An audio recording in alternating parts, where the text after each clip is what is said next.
हा पर्याय आम्ही निवडला की मराठी वारसा या यूट्यूब चॅनेलवर ही मालिका आपण प्रसारित करतोय. दर बुधवार आणि शनिवार पहिल्यांदाच हे घडते मनोरंजन विश्वामध्ये की मालिका ज्या आठवड्यात ऑफ एअर जाते त्याच आठवड्यात मालिकेचा पहिला भाग प्रसारित होतोय.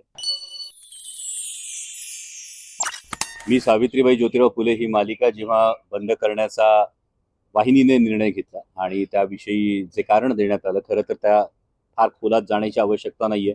पण टी-आर-पी आणि रेव्हेन्यू याची सांगड जुळत नाही असं एक कारण त्यावेळी हे समोर आलं होतं. आता हे ऑफिशियल जे कारण आहे ते ऑफिशियल कारण आहे, पण त्याला अनेक प्रश्न इतर जोडले गेले.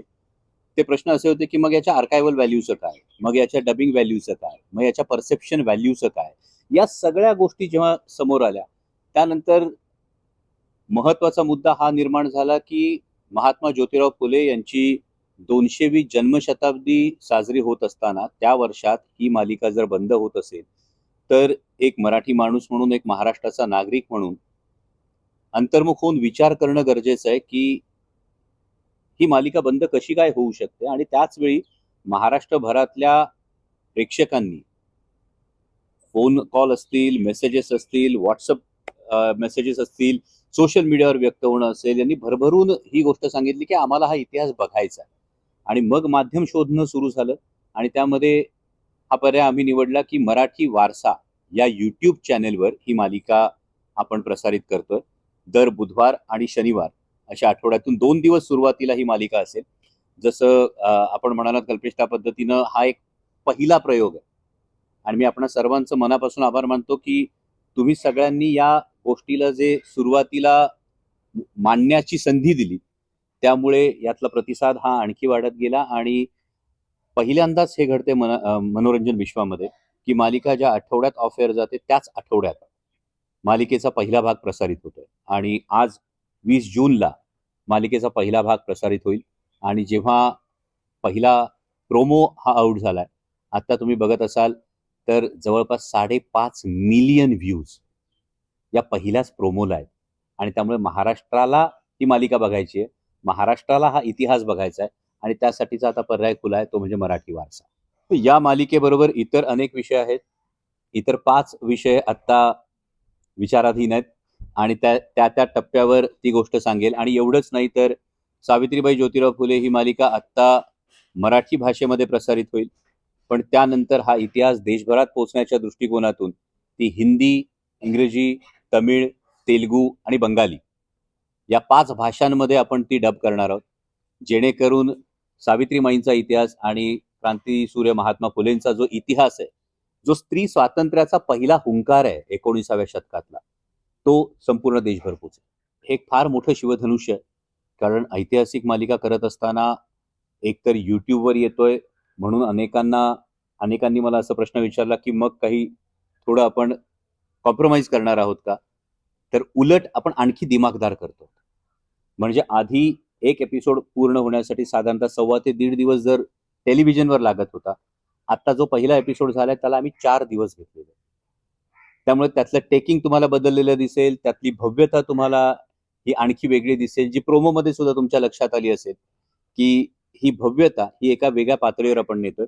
आणि आर्थिक गणित जुळवायचं तर यामध्ये जसं आपल्या सगळ्यांच्या माध्यमातून ही गोष्ट समोर आली की काही व्यक्तींनी यासाठी सुरुवातीला मदत केली. आमदार रोहितदादा पवार असतील, आदरणीय छगन भुजबळ साहेब असतील, त्यानंतर आमदार जितेंद्र आव्हाड असतील, या लोकांनी सुरुवातीला एक आर्थिक मदत देऊन एक चांगला हातभार लावलाय.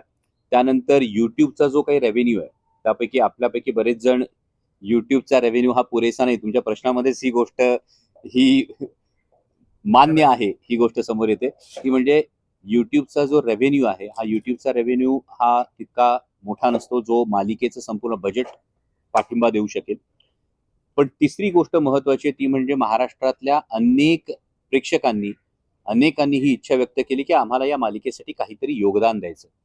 पण ते योगदान देत असताना क्राऊड फंडिंग करून मग मालिका उभी करणं, यापेक्षा आम्ही हा पर्याय निवडला की आधी एपिसोड बघा.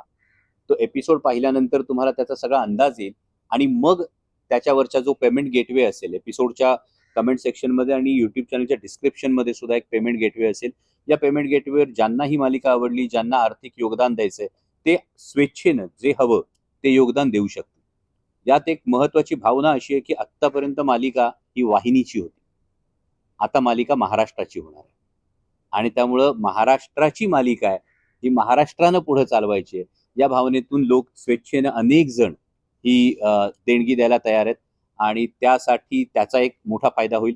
आणि चौथी गोष्ट अशी आहे की पुढे जाऊन याच्या व्ह्युअरशिप आणि इतर गोष्टींमुळे ज्या काही स्पॉन्सरशिपचा जो एक भाग आहे हा स्पॉन्सरशिपचा भाग सुद्धा काही कंपन्यांच्या माध्यमातून त्यांच्याकडून जर पुढाकार घेतला गेला तर त्या दृष्टीने सुद्धा आपल्याला पावलं उचलता येतील.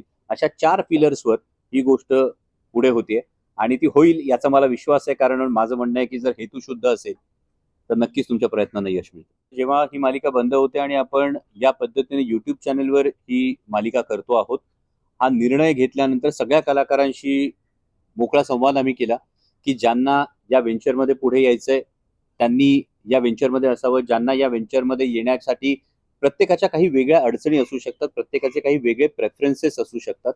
त्यामुळे कलाकारांना हे संपूर्ण स्वातंत्र्य म्हणजे कालच मला मधुराणीचा मेसेज यायला तिला प्रोमो प्रचंड आवडला आणि तिने क्षमाला शुभेच्छा दिलेल्या आहेत. त्यामुळे हे प्रत्येकाचं एक स्वातंत्र्य होतं की तुम्ही याचा भाग होऊ इच्छिता किंवा तुम्ही याचा भाग होण्यासाठी तुमच्या मनात थोडीशी जर अडचण असेल.